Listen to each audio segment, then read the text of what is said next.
Hello साथियों, नमस्कार। आप सभी का स्वागत है आपके अपने प्लेटफॉर्म पर। जैसा कि आपको पता है कि 90 दिन की इस लक्ष्य सीरीज का आज है हमारा डे नंबर 14। जी हाँ साथियों, हम लोग बात करें 14 नंबर डेज का। और आज हम बात करें तो कुछ आज का लक्ष्य जो था इस प्रकार से रहने वाला था, जो कि रीजनिंग के 45 क्वेश्चन आपको मिले थे, वो भी सॉल्व किए हुए।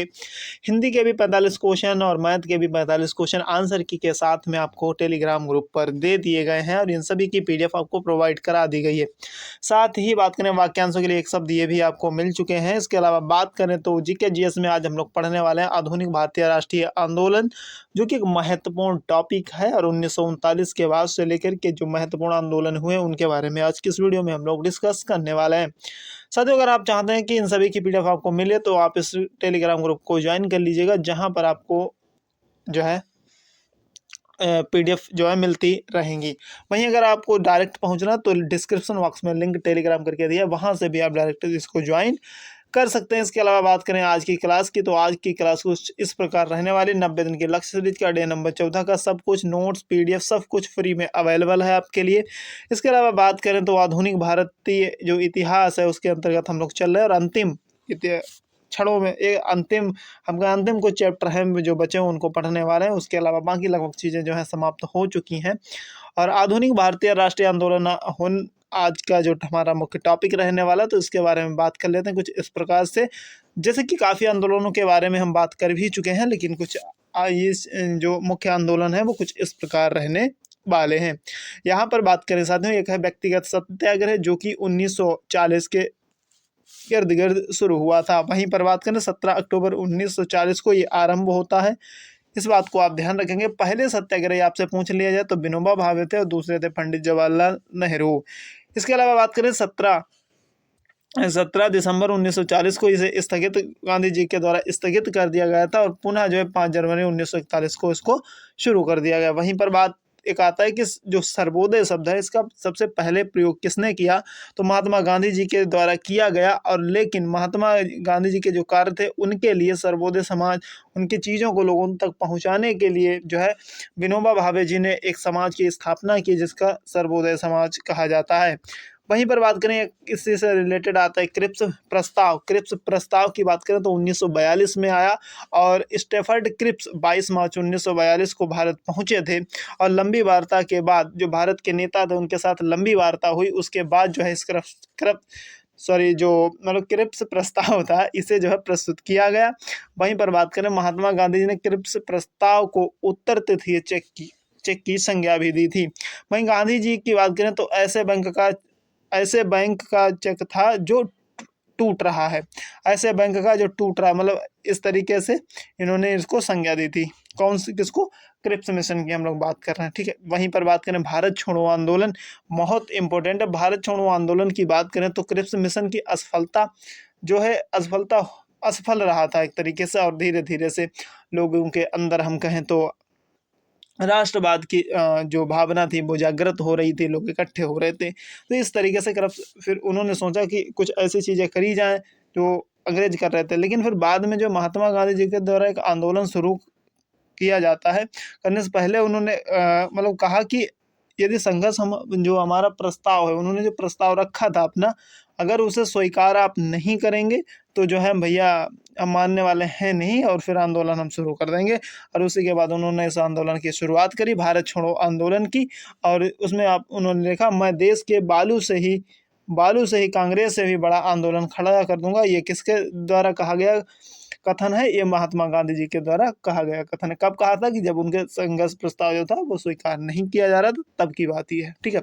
वहीं पर कांग्रेस कार्य समिति की बात करें तो वर्धा बैठक हुई वर्धा में बैठक हुई है, जहाँ पर यह प्रस्ताव रखा गया और भारत छोड़ो प्रस्ताव के नाम से जाना जाता है। बाद में हम बात करें भारत छोड़ो आंदोलन भी इसको कहा गया, और इसी को अगस्त क्रांति भी कहा जाता है।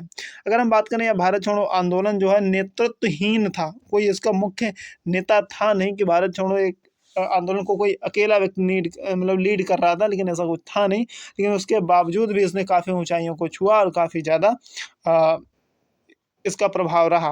वहीं पर बात करें समांतर सरकारें, जिस समय जो भारत छोड़ो आंदोलन चल रहा था उसके समय जो सरकारों के समय भारत छोड़ो जो आंदोलन थे, आंदोलन होगा यहाँ सरकार ने, आंदोलन के समय कई भागों में समानांतर सरकारों का गठन भी हो रहा था।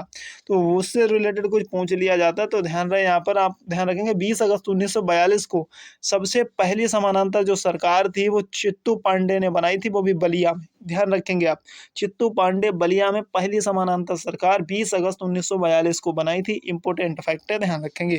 इसके अलावा सुभाष चंद्र बोस से रिलेटेड आपको बता दूं, सुभाष चंद्र बोस और आज़ाद हिंद फौज की बात करें तो ब्रिटिश सरकार जुलाई 1940 को भारत सुरक्षा कानून लेकर आती है वहीं पर, और इसी में जो है सुभाष चंद्र बोस को गिरफ्तार कर लिया जाता है और कलकत्ता के प्रेसिडेंसी जेल में बंद कर दिया जाता है। कहाँ पर? कलकत्ता के प्रेसिडेंसी जो जेल थी वहां पर बंद किया जाता। बाद में क्या होता है कि नेताजी जो थे उन 16-17 जनवरी 1941 की जो रात थी उसमें चमत्कारी ढंग से वहां से गायब हो गए जेल से, ठीक है। और वहां से वो कहाँ पहुंचे थे?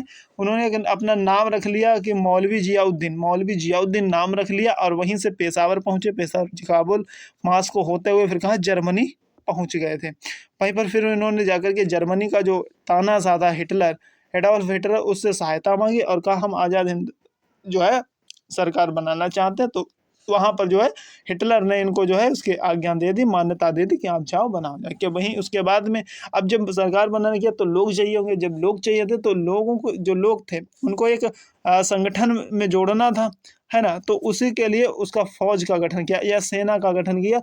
लड़ाई भी लड़नी पड़ती थी तो उसके लिए जो है उन्होंने क्या किया? सेना का भी गठन किया, जिसको आज़ाद हिंद फौज के नाम से बाद में जाना गया, ठीक है। वहीं पर बात करें, टोक्यो सम्मेलन हुआ और टोक्यो सम्मेलन में इंडिपेंडेंट लीग का एक गठन हुआ जो कि महत्वपूर्ण है, जो कि किसने किया?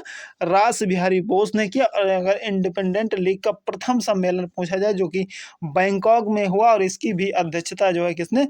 रास बिहारी बोस जी ने की।